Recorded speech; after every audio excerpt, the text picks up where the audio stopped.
From your time as solicitor, what specific examples can you provide us of when you acted to protect workers in wage and hour cases?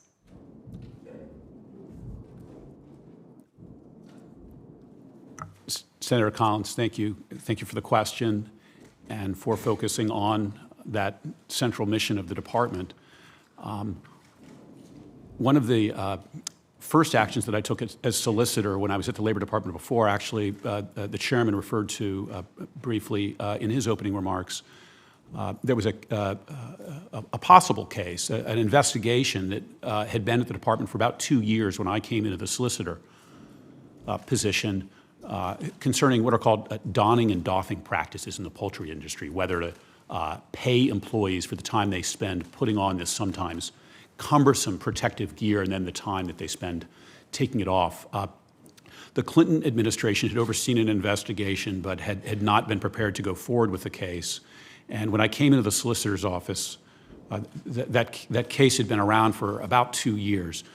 I very quickly in the job sat down, looked at the applicable statute, the regulations, met with the career folks, and decided that, yes, this time should be paid. We immediately obtained a $10 million settlement with one of the companies involved, which my recollection was one of the largest settlements at the time in the history of the wage and hour division.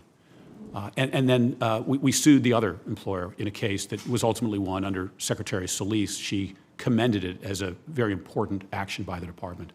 So that's, there's more, Senator, but I should yield some time back to you, I know. Thank you. In your work in the private sector, do you have examples of where you represented employees, since obviously the bulk of your practice has been representing employers? And my related question is, was that pro bono work or were you hired to do so?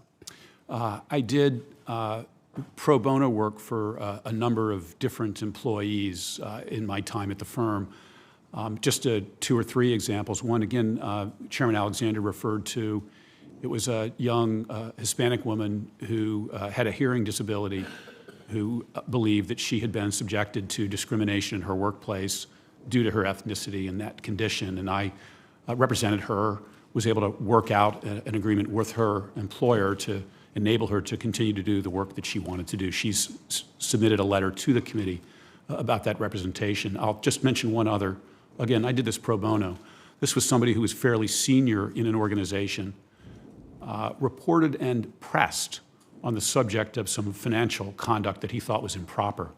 He was asked to leave this institution, and I represented him in connection with that and with his feeling that he was being treated improperly because he'd blown the whistle on financial improprieties. There are others.